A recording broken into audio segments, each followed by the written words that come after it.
Je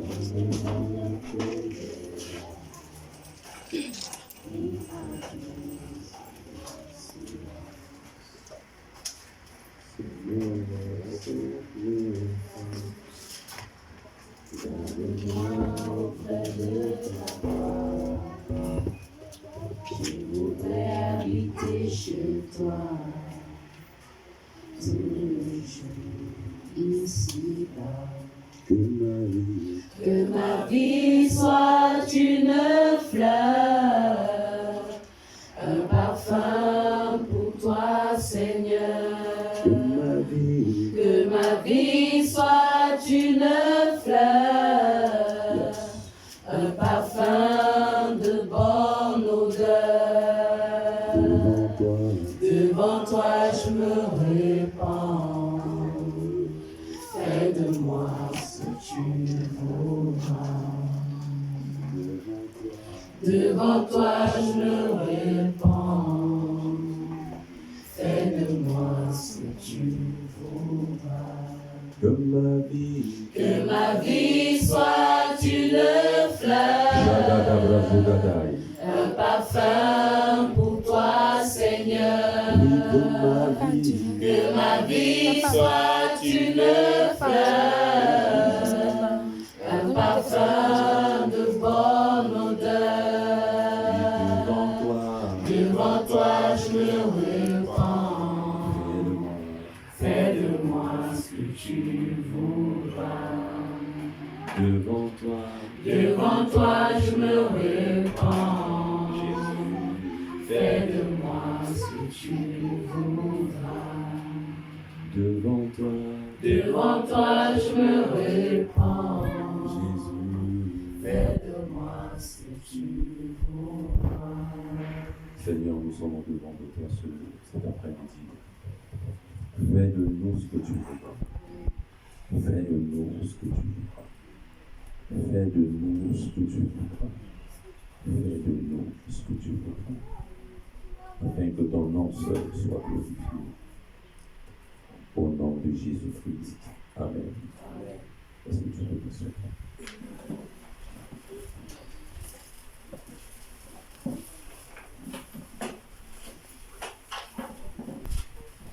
Aujourd'hui, je vais enseigner sur un thème assez particulier.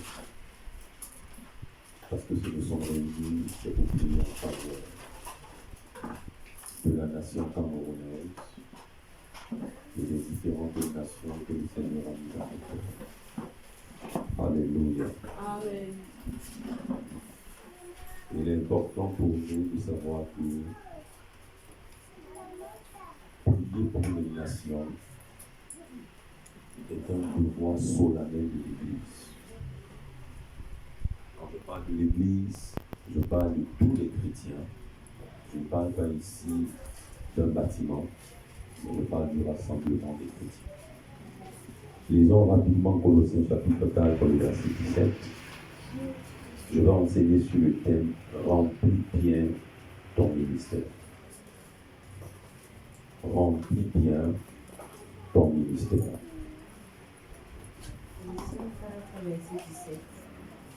Et dites à Archie, prends garde au ministère que tu as reçu dans le Seigneur, prends garde au ministère que tu as reçu dans le Seigneur, afin de le bien remplir.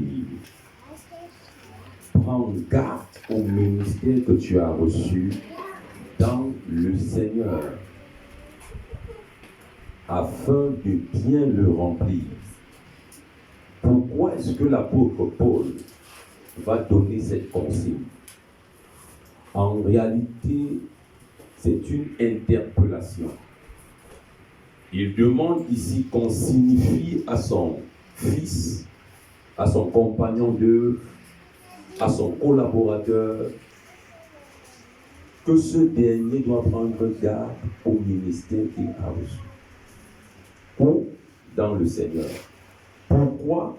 Parce que c'est une chose sacrée. Est-ce que je parle à quelqu'un? Le ministère que Dieu t'accorde en tant que son serviteur est quelque chose de sacré. C'est quelque chose de sacré.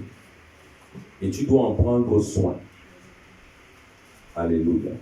Il dit, prends garde au ministère que tu as reçu dans le Seigneur, afin de bien le remplir. J'aimerais te dire quelque chose ce après-midi. La pire chose que tu puisses faire en tant qu'enfant de Dieu, ayant reçu un ministère dans le Seigneur, c'est de le remplir de manière médiocre. La pire chose que tu puisses faire, la pire des offrandes que tu puisses offrir au Seigneur, c'est lui offrir un ministère rempli de manière médiocre. Et nous sommes dans un siècle où de plus en plus les serviteurs de Dieu manquent de sérieux en ce qui concerne le ministère qu'ils ont reçu. Manquent de sérieux en ce qui concerne les responsabilités que le Seigneur leur a confiées, de manière directe et de manière indirecte par le canal de ses serviteurs. Nous sommes dans un siècle où nous faisons d'abord passer nos intérêts avant de faire passer les intérêts du Père. Nous sommes dans un siècle où on se soucie d'abord de nous avant de nous soucier de l'œuvre du Seigneur. Mais laisse-moi te dire une chose. Dieu est alpha, et tant que tu ne fais pas de lui l'alpha dans tout ce que tu fais, tu es déjà en train d'offrir au Seigneur un service de mauvaise qualité. Et n'oublie pas une chose, Dieu aime un service excellemment fait. Dieu est un Dieu d'excellence, et il ne se réjouit que d'un service fait de manière excellente. Est-ce que je parle à quelqu'un? Aussi longtemps que l'Église, aussi longtemps que les chrétiens, aussi longtemps que les fils de Dieu se contenteront de servir Dieu après avoir servi leur vie, nous ne ferons pas descendre le règne de Dieu comme il se faut et comme il se doit. Est-ce que je parle à quelqu'un? Est-ce que je parle à quelqu'un? Il est donc impératif pour toi et pour moi de remplir notre ministère avec la force que Dieu nous a donnée et de le faire de manière excellente. Le plus important n'est pas la manifestation des charismes, parce que tout ministère n'exige pas forcément la manifestation des charismes. Amen. Le plus important n'est pas le prophétique, parce que tout ministère n'exige pas le ainsi parle le Seigneur. Amen. Je parle ici dans sa fonction. Est-ce que je parle à quelqu'un? Je ne parle pas dans son essence. Dans son essence, tout ministère exige le ainsi parle le Seigneur. Mais dans son opération, tout ministère ne viendra pas te dire ainsi parle le Seigneur. Donc nous devons faire très attention. Parce que ce que Dieu nous a donné, c'est l'un de ses désirs. Le ministère que Dieu t'a confié, le ministère que Dieu m'a confié, c'est l'expression d'un désir de Dieu. Et en tant que serviteur de Dieu, comme le nom le dit, nous avons pour devoir de satisfaire les désirs de celui qui nous a appelés. Et de bien les satisfaire. Voilà pourquoi lorsque Dieu t'a confié un ministère, on ne doit pas te supplier pour que tu rendes ministère. On ne doit pas te supplier pour que tu accomplisses ton ministère. Et tout chrétien sérieux doit avoir honte lorsqu'il offre à Dieu un service de mauvaise qualité.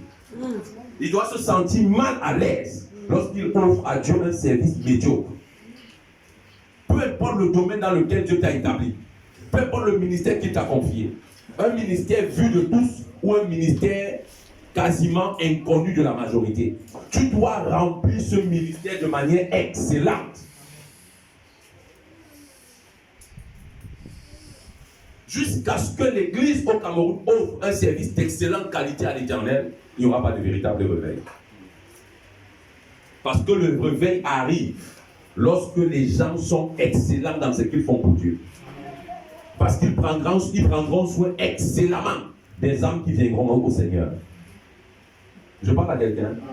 Est-ce que je parle à quelqu'un? Est-ce que je parle à quelqu'un? On ne peut pas se satisfaire dans la médiocrité. On ne doit même pas se satisfaire dans la médiocrité. Tu pries de manière médiocre. Tu prêches de manière médiocre. Tu chantes de manière médiocre. Tu fais un protocole de manière médiocre. Tu modèles de manière médiocre. Et tu te glorifies. Tu te sens à l'aise. Tu te sens bien dans ta peau. Tu as un problème. Tu fais des offrandes médiocres. Tout ce que tu fais pour Dieu est médiocre. Mais tu t'attends à ce que Dieu fasse un travail excellent dans ta vie. La Bible dit Dieu fait toutes choses à merveille. Et s'il habite en nous, il nous a également donné la capacité de faire tout ce qui concerne son œuvre à merveille. Est-ce que je parle à quelqu'un? Est-ce que je parle à quelqu'un?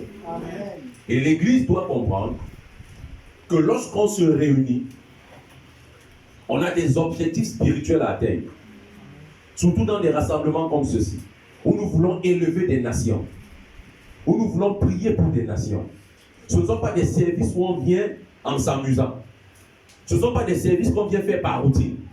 Écoutez-moi bien, un ministère rendu par routine ne peut pas réjouir le cœur de Dieu comme un ministère conduit par l'Esprit. Amen. La routine du Saint-Esprit sera toujours différente de la routine de la chair. Donc nous devons nous atteler à rendre un ministère rempli du Saint-Esprit. Parce que ce sont les prières inspirées du Saint-Esprit que Dieu le Père exauce. Ce ne sont pas les prières inspirées de notre vie, de notre vision humaine, de nos solutions que nous voulons implémenter, que Dieu exaucera. Non, non. Malheureusement, nous sommes dans un siècle où on est tellement grand, on connaît tellement de choses, que même quand il faut rendre ministère au Saint, pour la gloire de Dieu, on ne se prépare pas. On vient, on dit, j'ai l'habitude de prêcher, je prêcherai.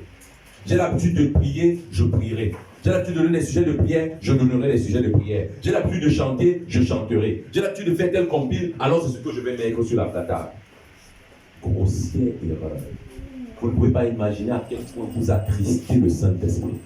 Vous ne pouvez pas imaginer à quel point un service charnel attriste le Saint-Esprit. Certaines personnes ne sont pas restées ici par patience, mais sont restées par obligation. Parce qu'elles savent que si elles ne restent pas, le leader va parler.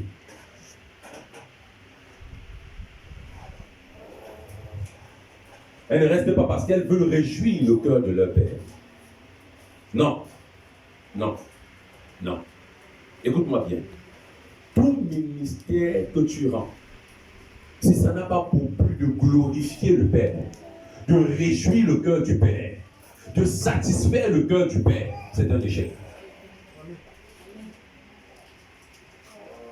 Même si tu le fais pour Dieu, c'est un échec. Est-ce que je parle à quelqu'un? Amen. Est-ce que je parle à quelqu'un? Amen. Est-ce que je parle à quelqu'un? Amen. Ne me dis pas, oh prophète, je ne suis pas un prophète, je ne suis pas un intercesseur, je ne suis pas un évangéliste, je ne suis pas ceci. Tout ministère venant du Seigneur Jésus fait de toi une sentinelle. Amen.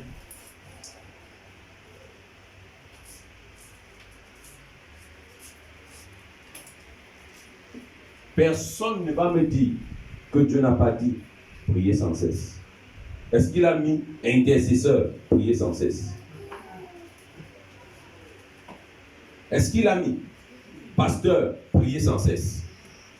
Prier sans cesse, de 1 Thessaloniciens chapitre 5, était un prier sans cesse de tous les chrétiens. Amen. De toutes les personnes qui sont appelées à être enfants de Dieu et toutes les personnes qui sont enfants de Dieu. Prier sans cesse.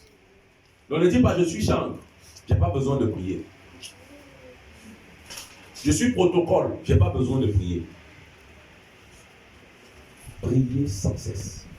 Et dans le prier sans cesse, la Bible nous a demandé de prier pour nos autorités. On n'a pas dit pasteur, priez pour vos autorités. On a dit prier pour vos autorités.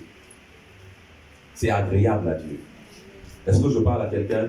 En d'autres termes, tout chrétien est appelé à porter sa nation. D'ailleurs, la Bible dit, priez pour la nation dans laquelle vous êtes, car votre bonheur en dépend. Si le pays coule, ta vie coulera. Écoute-moi bien. Et tu dois donc tout faire en tant qu'enfant de Dieu pour que Satan ne fasse pas couler une nation. Amen. Écoutez-moi bien.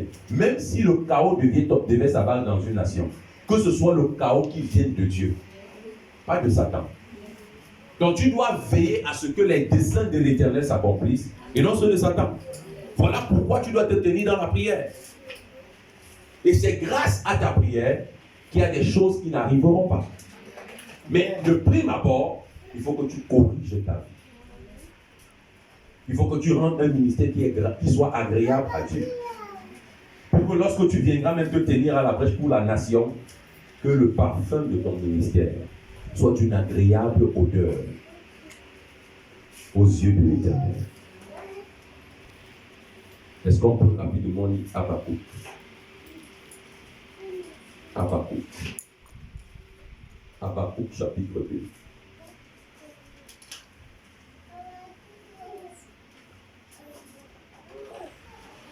Habakkuk chapitre 2, le verset 1 à 3.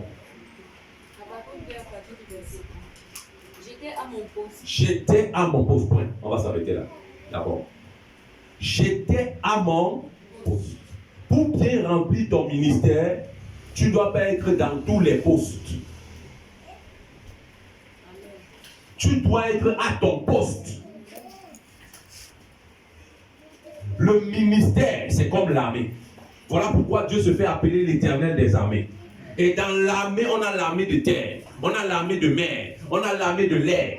Est-ce que je parle à quelqu'un? Est-ce que je parle à quelqu'un? Donc un général de l'armée de l'air n'est pas général dans l'armée de terre. Il ne peut pas laisser son couloir et vient donner des ordres ailleurs. Il restera dans son couloir. Et quand on va dans le livre de Joël, on dit chacun marchait droit devant soi. Quand l'armée du ciel était organisée, chacun regardait devant lui et ils étaient en rang bien ordonné. Tu ne peux pas dire que tu remplis bien ton ministère quand tu n'es pas à ton poste. On t'attend en train de chanter, toi tu es en train de te balader. Quand on t'attend à l'intercession, tu es en train de chanter. C'est quoi ça? J'étais à mon poste, a dit Habakkuk. Je n'ai pas changé de position. J'étais à mon poste. Est-ce que je parle à quelqu'un? J'étais à mon poste. Est-ce qu'on peut avancer? Et je me tenais sur la tour. Jesus. Je veillais pour voir ce que l'Éternel. Je me tenais sur la tour. Je veillais. On va s'arrêter là. Je me tenais sur la tour. Tu te tiens sur quoi? Je veillais. La dernière fois que tu as veillé, c'était là. Concernant ton ministère, la dernière fois que tu as veillé, c'était là.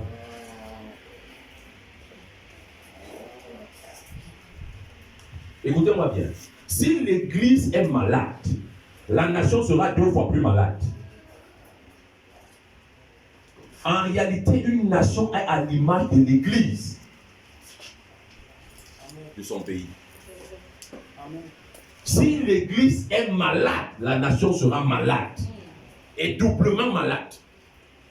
Toutes les nations où vous voyez de l'ordre régner, regardez bien au fond, il y a une église disciplinée. Observez bien, il y a une église disciplinée. Je veillais.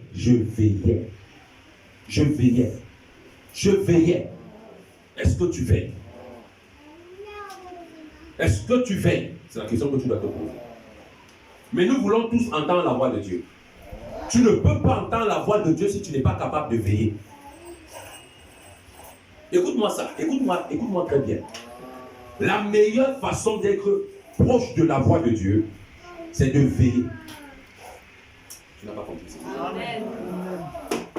J'ai dit que la meilleure façon de se rapprocher de la voix de Dieu, de connaître la voix de Dieu, de discerner la voix de Dieu, d'entendre de Dieu, c'est quand tu veilles. C'est pas quand tu dors. C'est pas quand tu passes ton temps dans les maisons des gens. C'est pas quand tu passes ton temps à raconter des balivernes sur les hommes de Dieu que tu déformes les paroles des hommes de Dieu. Quand tu déformes les paroles de tes frères et de tes sœurs. Non. C'est quand tu veilles. Continuons la lecture. Pour voir ce que l'Éternel me dit. Et ce que je répliquerai L'Éternel m'adressa la parole et il dit. Écoutez bien. Vous voyez, le gars est à une position stratégique.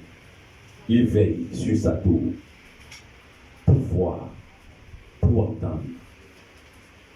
Parce qu'il sait que celui qui veille va forcément voir et va forcément entendre. Il veille. Nous quittons juste un verset. Il finit de t'expliquer que si tu ne veilles pas, tu ne peux pas voir et ne peux pas entendre. Dès qu'il finit de te dire ça, Dieu commence à lui parler.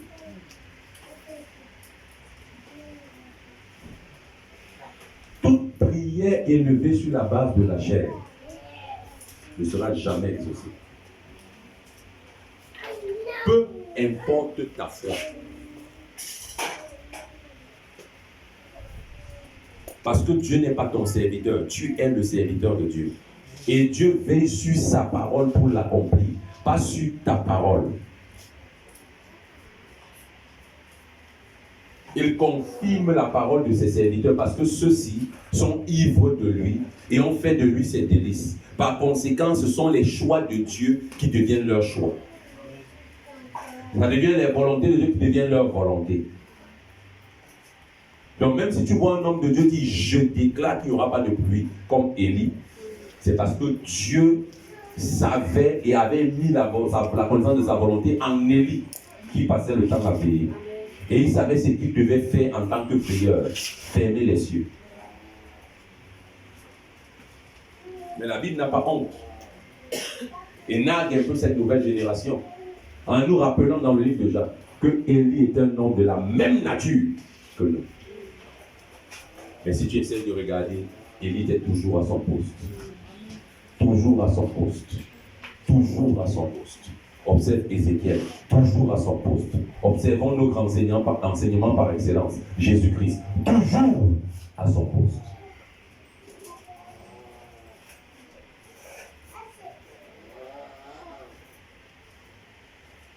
Toujours à son poste. Toujours à son poste. En train de veiller toutes les nuits. Jésus allait à la montagne. Il se tenait sur sa tour et il veillait. Toi, tu te couches à 18h. On doit te réveiller à 9h. On doit te réveiller. Tu te couches à 20h. On doit te réveiller à 11h. Et tu attends que la voix de Dieu se familiarise à toi. Tu attends que la voix de Dieu résonne régulièrement dans ton oreille. Tu finis d'avoir des visions liées à ta gourmandise. Tu finis d'avoir des visions liées à tes convoitises charnelles. Après, tu te réveilles, tu dis Dieu m'a parlé. Pourquoi est-ce que Dieu parle en des autres? Est-ce que je peux avancer?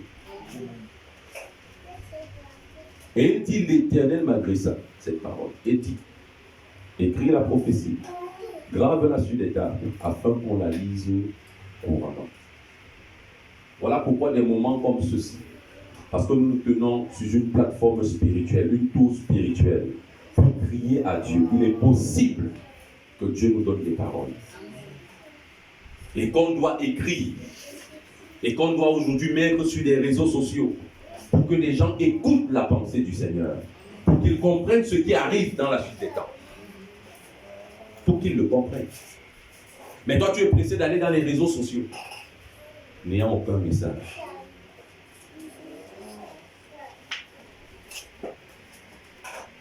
Tu es pressé de te faire connaître. Pourtant, ce n'est pas toi qui dois te faire connaître.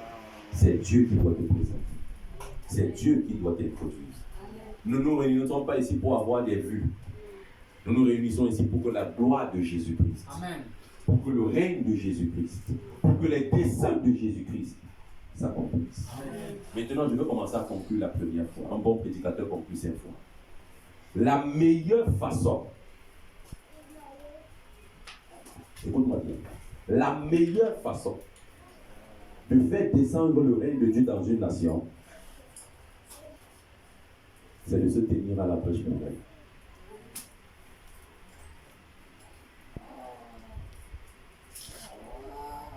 Et la meilleure façon pour toi de t'équiper pour remplir excellemment bien ton ministère, c'est de te tenir à la brèche pour ton ministère.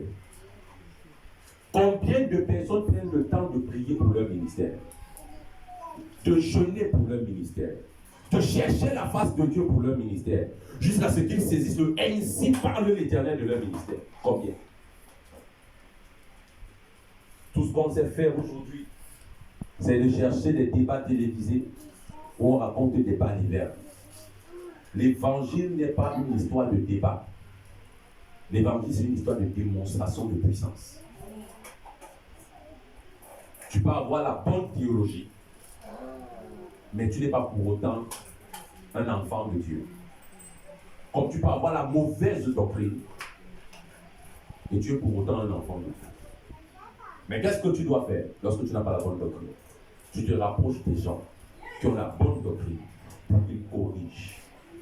Nous avons lu dans les Saintes Écritures un homme qui connaissait la doctrine de Christ, mais il ne la connaissait pas de manière excellente. Il ne la connaissait pas de manière parfaite. Il s'est rapproché des aînés qui lui ont donné le bon enseignement. Tu n'as pas honte. Tu ne sens pas mal au cœur lorsque tu n'arrives pas à donner à ton Dieu quelque chose d'excellent. Mais tu veux que ce Dieu donne quelque chose d'excellent. Vous priez pour que quand Dieu va vous donner des enfants, il ne vous donne pas des enfants avec des malformations congénitales, mais vous donnez des services déformés à Dieu.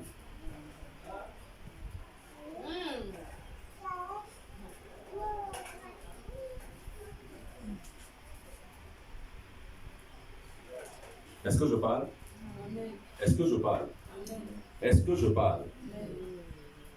Tu dois avoir honte à chaque fois que tu es confronté à une difficulté liée à ta paresse. Tu dois avoir honte à chaque fois que tu es confronté à un démon que tu n'as pas pu chasser à cause de ton manque d'option. Tu dois avoir honte que tu te tiennes à la brèche pour la nation et Dieu ne te parle pas. Parce que la Bible déclare, Dieu ne fait rien sans avoir révélé à son serviteur, les prophètes, quoi, son secret. Tu es prophète, tu n'entends jamais Dieu te parler concernant la nation. Et tu te vantes en disant je suis prophète des nations. C'est une abomination.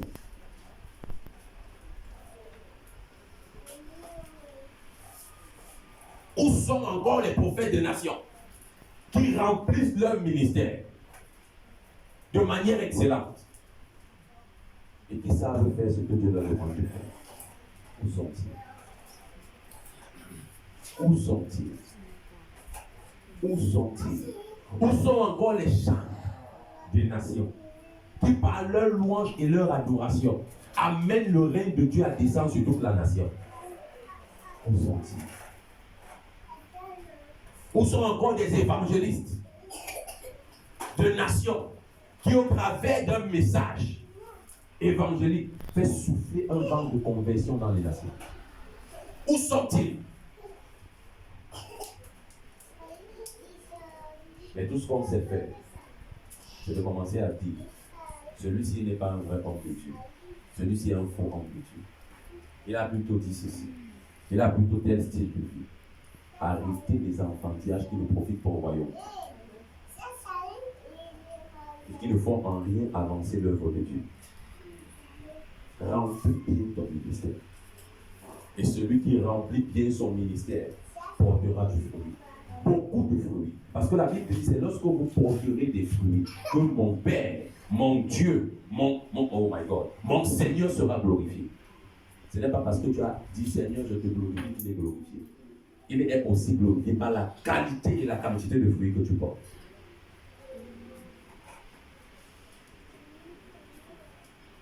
Écoute-moi bien.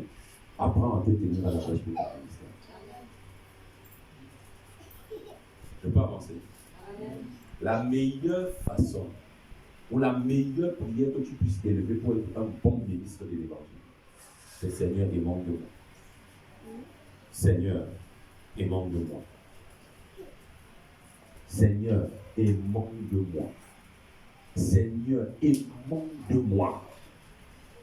Seigneur, aimant de les serviteurs de Dieu au Cameroun. Ah, boucher que les bras soupra. Seigneur, aimant de l'église du Cameroun. Car les bras soupra gâtés. Onde maloka, onde maloka, onde maloka. Zebradada et lebro zege de bradada. Aimons de tes serviteurs. Aimons de nous, afin que nous puissions davantage porter du fruit. Aimons de nous. Aimons de nous. Kabraso kataya rabraï. Que veut dire émonder? Nettoyer un arbre, le débarrasser des mousses, des lichens, des gales, du bois mort, des chicottes, des chancres, des ulcères, du gui, des plantes parasites. C'est ça que veut dire émonder. Tout ce qui est inutile, tout ce qui est inutile, tout ce qui te donne une apparence qui ne laisse pas transparaître Christ, doit sauter. Émonde l'Église, afin que nous soyons davantage à ton image. Émonde-nous, ô Père, afin que lorsqu'on nous regarde, on te voit. Émonde-nous, ô Père, afin qu'on ne soit plus seulement des enfants de Dieu de parole, mais d'action. Émonde-nous. Émonde-nous. Émonde-nous. Tu as trop de choses inutiles que tu portes. Trop de fardeaux inutiles que tu portes. Est-ce que je parle à quelqu'un? Émonde-nous. Émonde-nous. Pendant que tu cries à Dieu, émonde-moi. N'oublie pas de lui dire, Seigneur, donne-moi les directives. Seigneur, donne-moi les directives. Seigneur, donne-moi les directives. Seigneur, donne-moi les directives. Et la dernière étape, pendant que tu pries pour ton ministère, Seigneur, enseigne-moi sur ma mission. Enseigne-moi sur ma mission. Enseigne-moi sur ma mission. Ne va pas regarder un prophète. Ne va pas chercher un prophète pour ça. Va dans le lieu secret. Creuse. Matin, midi, soir. Oh Dieu, émane de moi. Donne-nous des directives. Et enseigne-nous sur nos ministères. Ne viens pas voir un prophète pour ça. Parce que ce n'est pas le prophète qui est mort à la croix pour toi. Et ne transfère pas ta paresse sur un prophète. Ne cherche pas le raccourci. Va jusqu'à ce que Dieu te parle. Comme ça, tu ne diras pas, le prophète avait dit que je dois faire ceci. Tu diras, Dieu m'a dit que je dois faire ceci.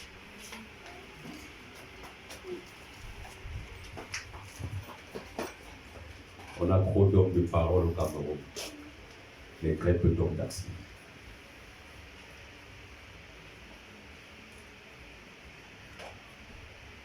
Et ma prière pour cette nation, c'est que Dieu aide cette nation, aide principalement l'Église à retrouver ses repères. À retrouver ses repères en Christ. En Christ. En Christ. En Christ. En Christ. À chaque fois que tu te rends inefficace dans l'accomplissement de ton ministère, tu permets à Satan de faire un pas de plus vers l'avant. Donc si cette nation est ce qu'elle est aujourd'hui, c'est de ta faute et de ma faute. Quelqu'un dira, oui, c'est de ta faute et c'est de ma faute. Vous savez, lorsque l'apôtre Pierre parlait, il a dit, vos pères ont tué le Messie. Vos pères, vos pères, vos pères. Ça veut dire qu'il disait d'une manière indirecte que vous aussi vous êtes coupables. Si nos pères n'ont pas fait ce qu'ils devaient faire, toi qui m'écoutes aujourd'hui, tu dois faire ce qu'il faut faire. Sinon, tes enfants vont hériter des combats que toi, tu n'auras pas gagné. Un lendemain meilleur pour la nation fera du bien à tes enfants. Amen. Fera du bien à tes petits-enfants. Fera du bien à tes arrière-petits-enfants. Donc, Église, tu as intérêt à prier. Est-ce que je parle à quelqu'un? Est-ce que je parle à quelqu'un? Est-ce que je parle à quelqu'un? Est-ce que tu peux te mettre sur tes deux pieds? J'ai fini mon message.